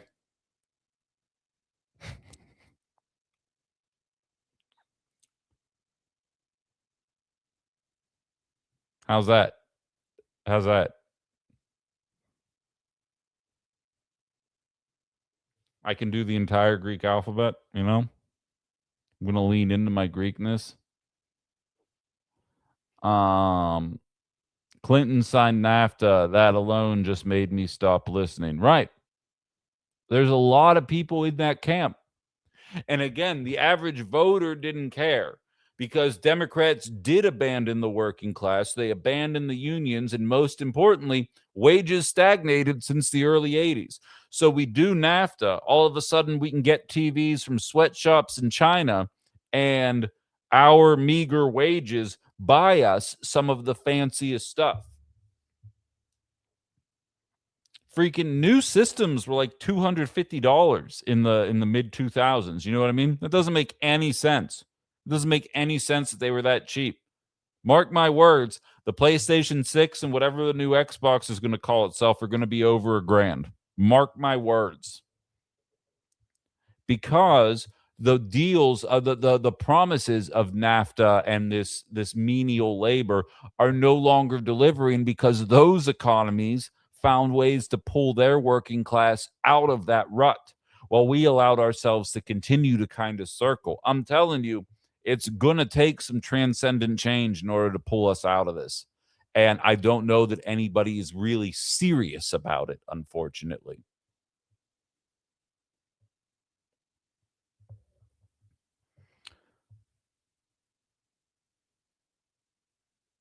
Here's the thing. All those things that Kat said sound great. Wait, who's Kat? Oh, okay, CTT. But the Republicans have done so much damage and put us so far in debt. How can the Dems get anything done? The amount of tax increases to make it happen will never be popular. It's a matter of tax increases on the right people. That's what it comes down to. Republicans understand. Somebody shared the Friends meme with me on my Facebook page where it's like Joey and Phoebe talking. Hold on, wait. Instead of me trying to remember it, I think I have it right here. Who hoards all the wealth while wages stagnate? Billionaires. Who owns all the housing, utilities, and media? Billionaires. Who lobbies politicians to rig the system? Billionaires. So why is everything bad right now? Socialism and immigrants. It's a matter of breaking through that message, understanding that anybody threatening to leave this country will not, or if they do, then whoever that elected representative is should institute a 98% exiting America tax. If you made your hundreds of billions of dollars here and want to go take it somewhere else, want to go do your business somewhere else, that's fine. We're going to take our money back, and then you're such a hard worker, I'm sure you'll figure it out on the back end. This is not a show that provides excuses for Democrats. Here's the reality, Raul, that the Democratic Party as a whole needs to contend with. Nothing in Project 2025 pulled over 50%. Most of it pulled under 40%. And yet Donald Trump is doing thing after thing after thing after thing. When he tries to do something and a court rules that it's illegal, he tries to find a different way to go and do the exact same thing, even when more than 60% of Americans don't even want to see that thing happen.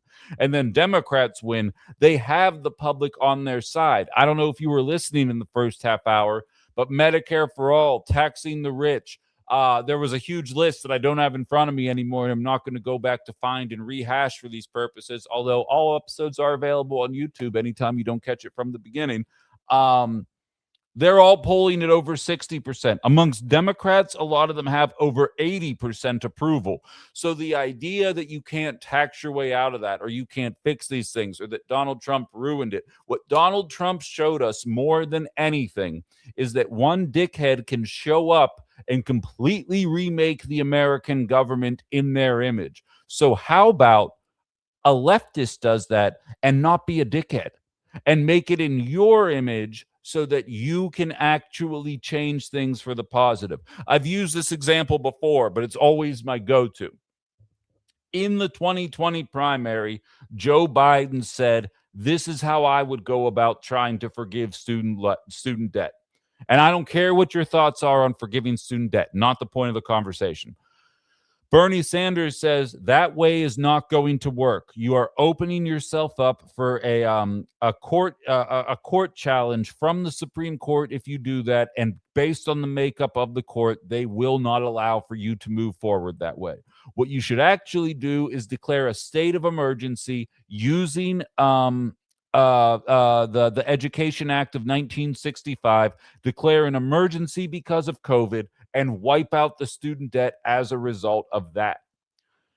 Joe Biden said, nah, I'm going to do it the way that I said I'm going to do it. All the Democrats coalesce around him. They knock Bernie out. Joe Biden goes in. He does what he does about 5 days before the primary to make sure all the young people show up and stave off a red wave, and it worked. And then days after the general election in 2022, the Supreme Court overturned the student debt forgiveness. In a Trump presidency, the Supreme Court overruled him trying to crack down on birthright citizenship. And what did he do? He's trying a new approach to attack birthright citizenship now. I think he's a jackass for doing it. I think he's a bigot. I think he's placating bigots for trying to do that, but he's trying different ways. Joe Biden goes, well, I tried. Vote blue no matter who in 2024, and maybe we'll try harder next time. But if you don't vote for us, trust us, it's going to get way, way worse. And that's Democratic politics 101. The better possibility was out there. And for the record, Bernie's thing might not have worked either, but that's not the point. Keep trying. You got one job. You got one fucking job. It's govern. If one route doesn't work, then use a different route. How is it possible that the Republican Party is able to get all of these under 40% approval agenda items across the finish line, but Democrats can't seem to figure out how to do a single goddamn thing? That is the problem. And progressives would try, which is why the Democratic Party kneecaps them at every possible turn. So what do people need to hear to get them out there? They need to hear what progressives say.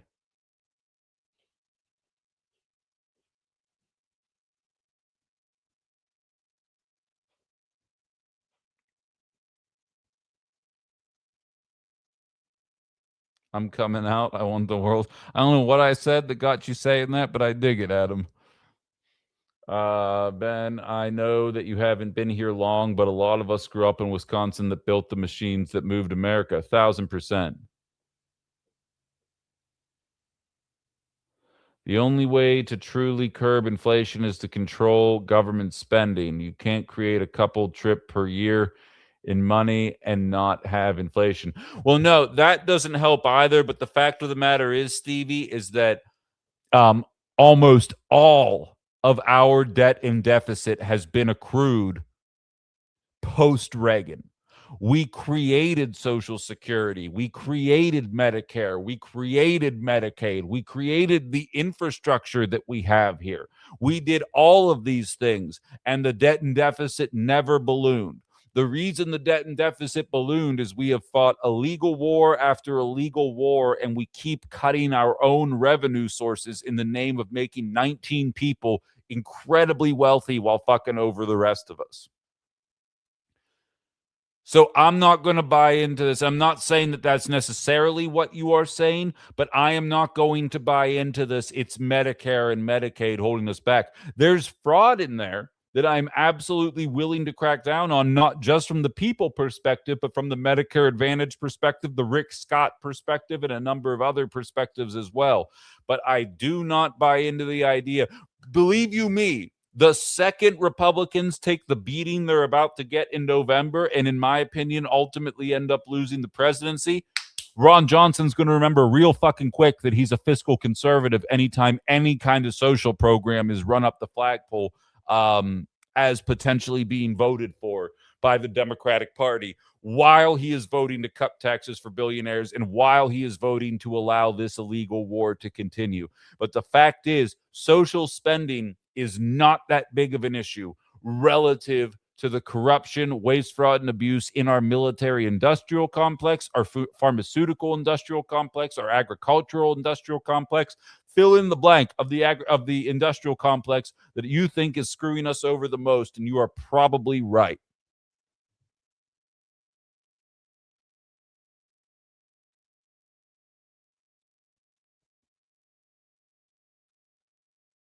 People who make $30K a year defending billionaires.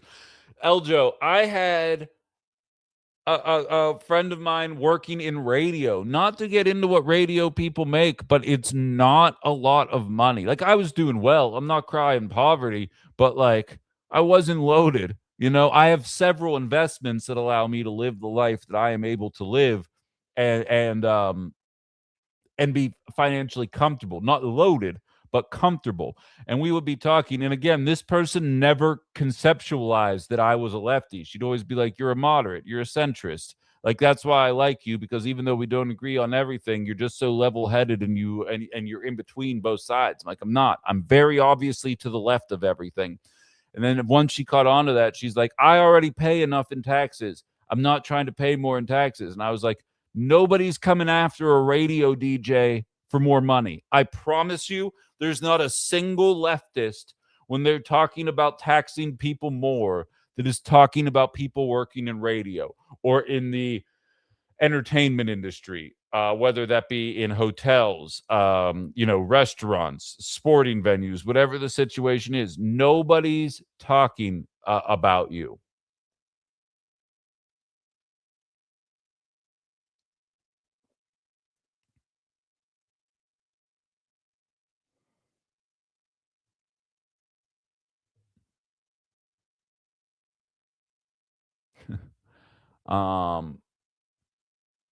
Tanya Harding's them. Yeah, I feel it. Still seems like a sci-fi joke. Yeah, healthcare costs in general are fraud. I feel that. There's like old school video games. Some of them are so rare that you can buy them for $1,700, or you can just emulate them on the internet for free. And video game companies are trying to crack down on emulation. And it's like, is emulation piracy? Maybe, but charging $1,700 for a video game from 1997 is a fucking crime. So, like, I looked at healthcare through the same lens. Yeah, Raul, always appreciate you being here too, bud. Thanks for stopping by today. And I look at healthcare through the same lens, though, and it just pisses me off that we don't have. Again, I understand why people thought the way they thought in the 90s and 2000s. In 2026, there is enough hard evidence out there to show you that. I'm not saying universal health care will be perfect. I'm not saying that there won't be drawbacks to the system. But what I am saying is we obviously have the worst one. And like, it seems like a pretty easy route to take. And Democrats, like, why, when Hakeem Jeffries, we know the answer, by the way. I know the answer. This is rhetorical. But when an establishment type shows up on a national network, why is there no pushback about the obvious success around the nation? Excuse me, around the planet with universal health care? Why is it never brought up when they say, well, no, I don't support it? Why is there not a follow-up? Why is there not, well, it seems as though every other nation that is comparable to America has enacted it and received better results, both in terms of cost and in terms of lifestyle. Why don't you? Make it make sense to the rest of us why you don't. Where's that question? Because I don't think they have a single capacity to be able to answer that.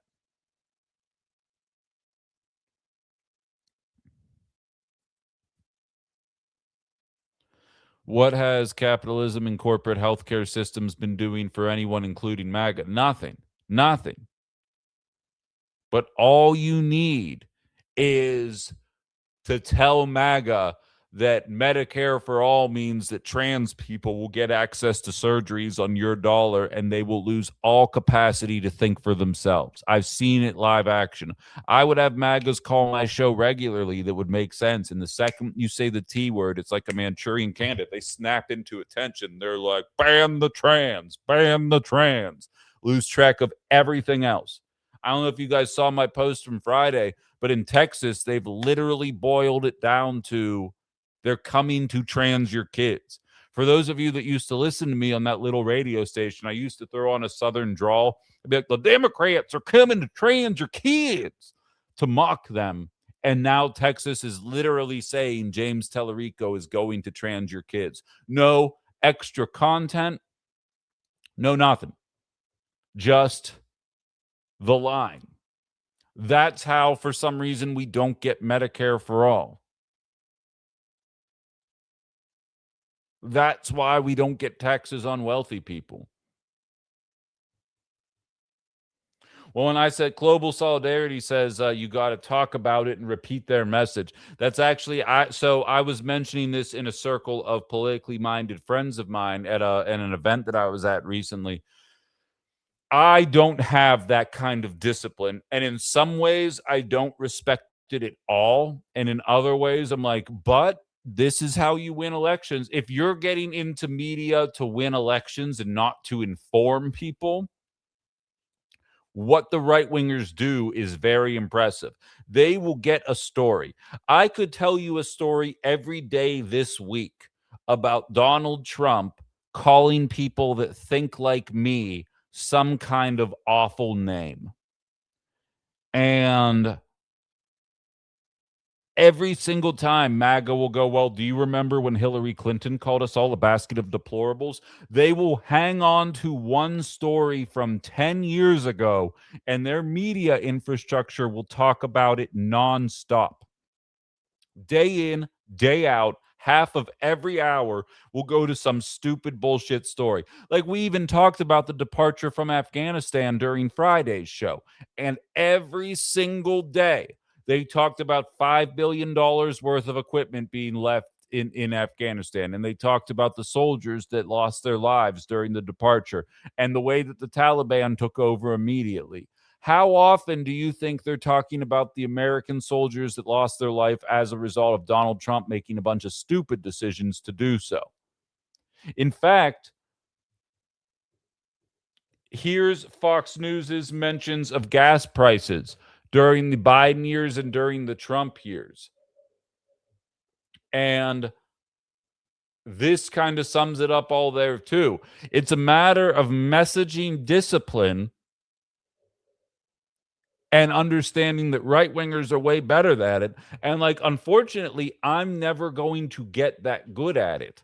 Like tomorrow, I promise you, whatever we talk about is going to be very different than what we talked about today, because I go out of my way to make sure that I am always keeping the content diverse enough that you guys aren't getting bored, and more importantly, that I am not getting bored. And maybe that's why you get paid millions of dollars to do what you do in the mainstream, because your whole point is to propagandize. Find a way to talk about trans people every day. I remember there was a John Oliver back when I still watched his show, and I didn't stop watching it because I hate him. Like, as I always say, I just don't watch a lot of political content anymore, so I'm not reductive. But he did a thing about Sinclair Broadcast Group. And across the nation, all of our local publications, television stations, were talking. They would have an Islam watch segment, and they would have to go out of their way to find a Muslim doing something.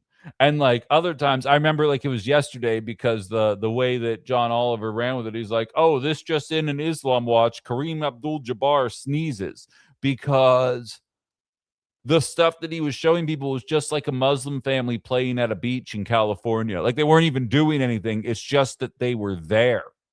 Hillary and her emails, as Nataki says, that's a great example. Day in, day out, her emails, her emails, her emails, her emails, her emails, her emails, her emails. And I just don't, I have too much self-dignity and I have too much respect for you guys to do that day in and day out. And while I think it makes for a better program, it doesn't make for good propaganda. So inevitably, they're coming to trans your kids. They're coming to trans your kids every single day. And these morons, they lap it up because they don't have the cognitive capability to wrap their minds around the real issues facing us. But boy, howdy, they know what a penis looks like. And like that's going to get clipped. And that is what they end up clinging to. And inevitably, they snap back to attention. Abortion's another one. Like, it doesn't matter how out of whack the systems get in America. Oh, that Democrat supports abortion. That's murder. That's murder. Like, you're the reason we're in this boat. And more importantly, it's the reasons Democrats are able to get away with sucking as much as they do. That's the two-party system in a nutshell, is that Republicans are objectively the representatives, not the voters. A giant pile of trash. And then Democrats like, you want a giant pile of trash? You want a tiny pile of trash. Waka waka. Vote blue no matter who.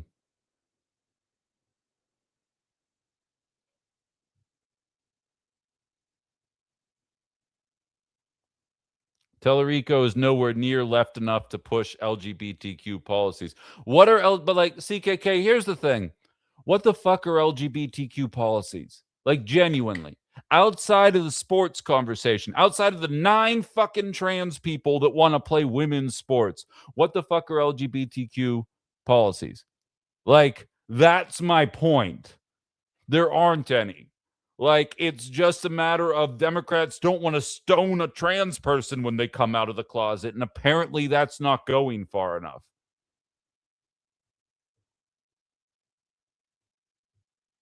Jay says everything is going to shit, so now they have to focus on trans people and abortion. It's all they have left. I agree.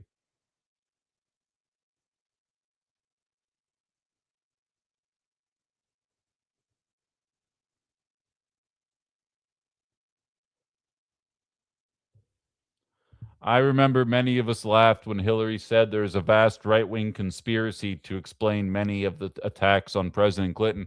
I mean, yeah, she might have been aware of the media infrastructure that was developing maybe before other people were, but again, she also could have just not sucked as much. like that was also on the table. The Republican Party is beatable every election. There's not enough people angry about trans people and abortions happening to win elections in 2026. There's just not. The way Republicans can win is if Democrats feel so dejected that they decide not to show up. And Democrats would rather play that game of chicken every 2 fucking years rather than just listen to their voters.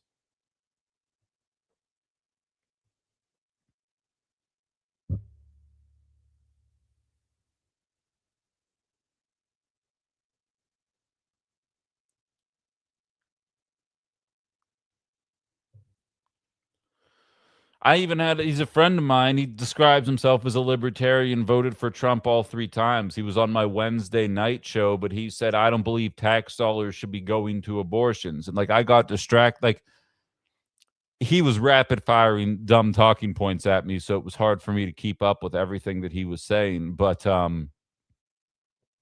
he said tax dollars shouldn't be going to abortions. And I wanted to say, well, abortions aren't just for rich people. Like realistically, probably one of the number one reason people go to make that decision is because they recognize they are not in an economically sustainable way. And they don't want to be stuck on this never ending fucking hamster wheel that is the American economy by being forced into having a child. So the idea that you would take away tax dollars from the process so that only rich people can do it is kind of self-defeating in and of itself.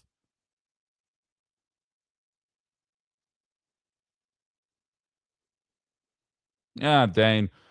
How old are you, Dane? If Hong's loss was the final nail in the coffin, this is just another Tuesday for millennials. Like, we'll be fine. Honestly, a lot of good things came out of that race. No reason to be down on yourself right now.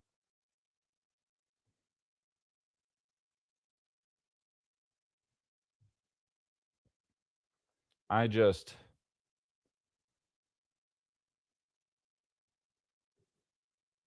Oops, what's happening here? No, why would you offer me this now, StreamYard? Why does this seem like the moment? Hong whispered and stammered because her vagus nerve is out of control. I don't think so. Yeah, okay, 26 sounds right. You'll be fine, dude. Don't worry.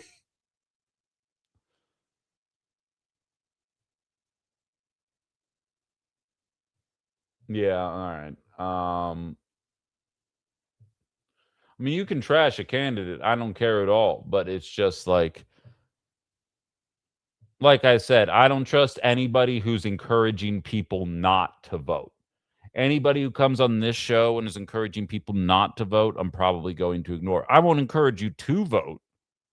You're allowed to encourage people to vote. I am in favor of taking part in the political process, no matter what. And there's a lot of frustration out there right now.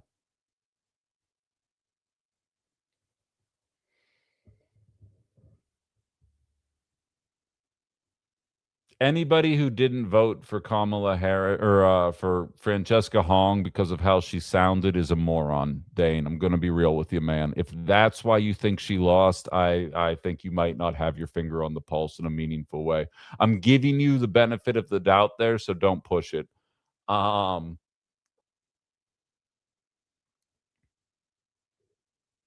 going to be putting a video about this together after the show wraps up. TikTok, you're going for another ride here.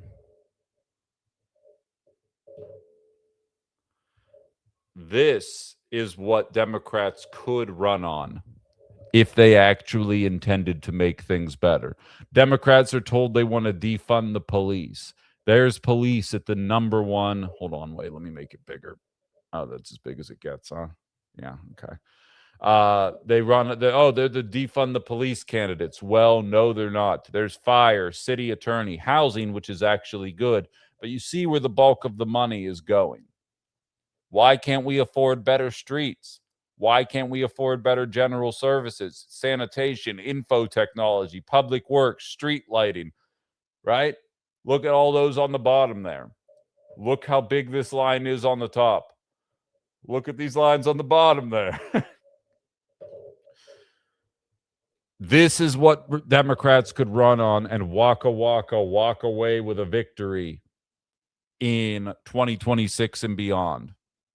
Do you want it or don't you? Don't expect me to carry your water or pretend that I'm excited by the things that I'm hearing, because I am not. And there's a lot of people wired like me.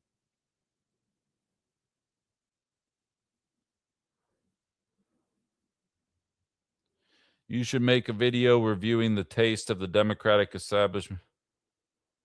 Yeah, okay. Thanks, Greg. I've done nothing but shit on the Democratic establishment for 2 fucking hours. Like, are you just a moron? You know what? Violet makes fun of me because I start jumping all over these morons in the chat. Violet, I'm not going to do it. This guy obviously doesn't have a capacity for deductive reasoning, and I have grown as a human being over the course of the last 72 hours.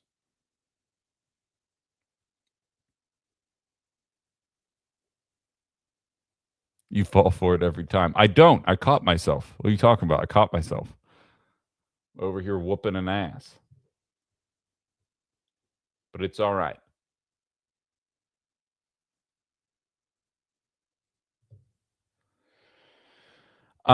Justin says, I think it's hilarious. The most ardent anti-abortion Christians conveniently forget God commanded killing of infants, or just forget that Donald Trump murdered 168 school children. Like, that's like not even a blip on their fucking radar. I guess it's because they talked funny that it doesn't matter as much, which I didn't think that there was a carve out for that kind of stuff in Christianity. I'm no expert.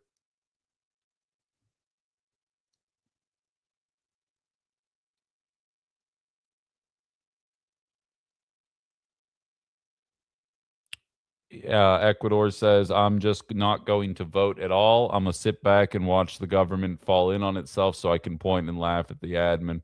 I mean, do you, man. Again, I'm not begging anybody to vote. I don't give a shit. like vote, don't vote. You telling me it's a trap? That rage bait? Oh, is that a piece of cheese under a box? That's a very tiny emoji. I don't know what I'm looking at right there.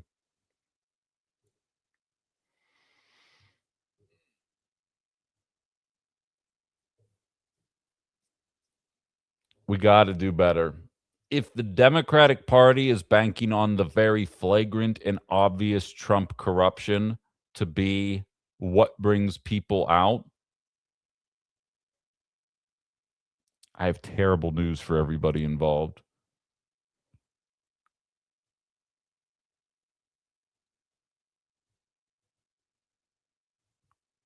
Yeah, Dane, I think you might have to separate from politics for a little bit, man. I think you're a little too far down in the dumps there. Not telling you how to live your life, but it feels like you maybe should just chill out.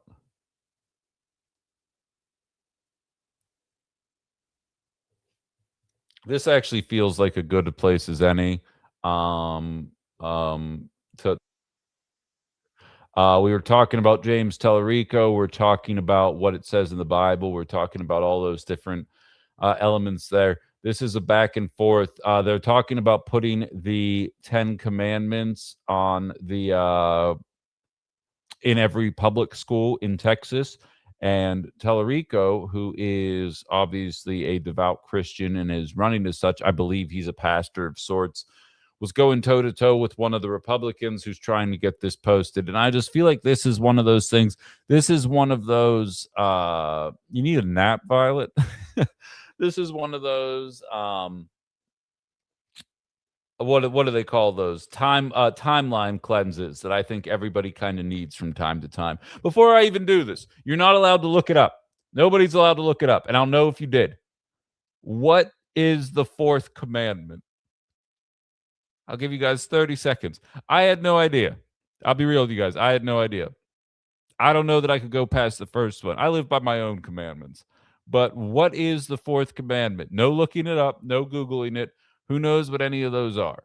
Because there's a lot of people insisting that in order to live an American life, to be a good American, that these commandments need to be up at every school. And the people who are pushing this are some of the most devout Christians that are out there.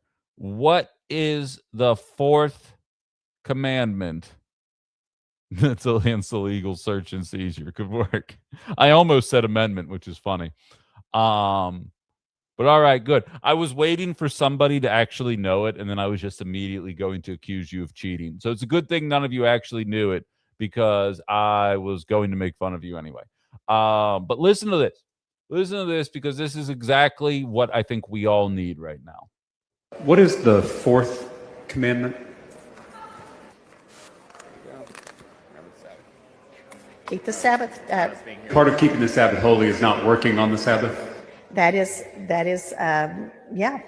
What day is the Jewish Sabbath? It is on Saturday. And what day is it today? It is Saturday. Here we are. The Christian Sabbath is what day? Sunday, in honor of the day that Jesus rose from the dead. And we're scheduled to give this bill a final vote on what day of the week? It's ironic, isn't it? Would you be willing to postpone your bill so that we're not breaking the 10 Commandments by working on the Jewish or Christian Sabbath? I love that you said that, because you're saying that you'd rather tell people to follow the 10 Commandments than follow it yourself? I would have rather have had this bill passed the other day when it was time. We as a legislature are about to force every teacher in the state to post the 10 Commandments in their classrooms. If they are donated. Do members of the Texas legislature follow the 10 Commandments? So again, this bill is about honoring our historical, educational, and judicial heritage with the displaying of the 10 Commandments. The 9th commandment is thou shalt not bear false witness. Are you aware of any legislators who have lied about anything? That is, you know, there might be one coming up in a minute. If you keep talking, we'll see. The 7th commandment is thou shalt not commit adultery. Yes. Do you think that members of the legislature should focus more on trying to follow the 10 Commandments rather than telling others to follow them? I am, you know, it is incumbent on all of us to follow God's law. I mean, that sums it up. I don't know if you could hear someone saying it quietly while that was happening. It was like, maybe she didn't know because they didn't have a poster when she was going to school, which is probably the best answer to what was going on there. I mean, if that doesn't give the whole game away, I don't know what does. So I'm going to begin this I'm going to end this where I began it. This is an incredibly winnable election. And to be frank, Democrats can probably ignore me and in all likelihood probably come away with a victory when it's all said and done. And that is why a two-party system is allowed to propagate. I will say, back when I was certain that Francesca Hong was going to be the candidate coming out of the primary, I said, I'm so excited about this, and this isn't even the most exciting part, the most exciting part about Francesca Hong potentially becoming the governor is going to be the day that she is sworn into office, because then I have the opportunity to hold a progressive to account. Because unlike MAGA and unlike Blue MAGA, when a progressive gets elected, we actually hold our own to account. I hope David Crowley wins. Tom Tiffany's a piece of shit. Come on the show, Tom. Tom Tiffany's a piece of shit. He doesn't have any ideas. He is lying to people. He doesn't have any interest in actually trying to improve your life in any way. He's going to bitch about trans people, immigrants, and a 400-year tax hike that he is misrepresenting. I'm looking forward to a Crowley candidacy, because I'm going to hammer him into oblivion every time he doesn't come across in the ways that we all know that we need to start seeing people come across. If Republicans get in his way in the assembly, that's one thing. If we actually deliver in the ways that a lot of the polling data allows for these kind of things to happen, well, now we got another conversation entirely. And I'm done playing softball with these people. And I think we should all probably fall in line with that as well.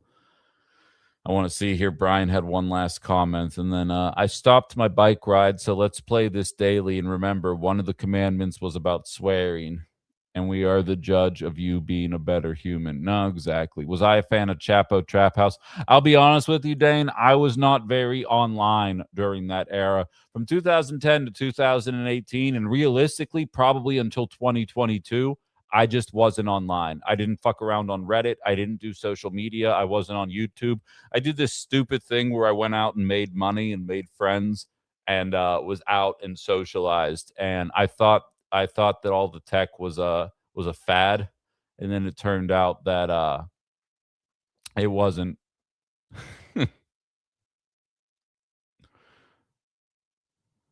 Yeah, please do, Justin. But yeah, so anybody who's in the viewing audience right now that has not subscribed to my YouTube page, my TikTok page, my Facebook page, please do so. We're at 852 subs on YouTube. We need 148 more, and I am able to monetize this app fully. So we need 148 more people. That is totally doable. I would set a stretch goal for the end of the week, but that seems incredibly undoable. But I'm saying by the end of August, we can probably be there, which will be nice. So I always tell you guys, tell your friends. It's free. It doesn't cost you anything. Thank you for becoming a fan on TikTok, Revenant. I appreciate you very much. All that support does help. Thank you for Tim Roush for becoming my first title sponsor. We got a couple others lined up as well, but more on that later. And soon we will be able to take paid subscribers. I'm trying to figure out what benefits to give you guys. So if anybody's like looking for something extra that like you'd be willing to pay $10 a month for from this channel, email it to me, bencominos@gmail.com. You can also private message me through any of the social apps. We're getting close here to really starting to take off. Like I've been in a holding pattern basically since June 22nd, and I'm getting very excited. If you looked around my apartment right now, a lot of shit is in boxes. We're getting ready to move here pretty soon. A lot of things trended in the right direction. So I appreciate you guys being patient with me as I kind of work through some of the growing pains here of what this new operation's going to look like. But I don't get anywhere without your guys' support as well. So click that little subscribe button. This one's free, and it will be free forever. I will always offer this show for free. But my goal is to eventually become crowdfunded, all two of them. There's like 5 now, Justin, since the last time you've been here. I've slowly been putting shit away and ready to move to the new place. I probably will need an extra set of hands to help me get my couch, dressers, and bed onto a moving truck for anybody listening. Really just one set. I'll probably be able to move in a half an hour. But yeah, so subscribe to my shit.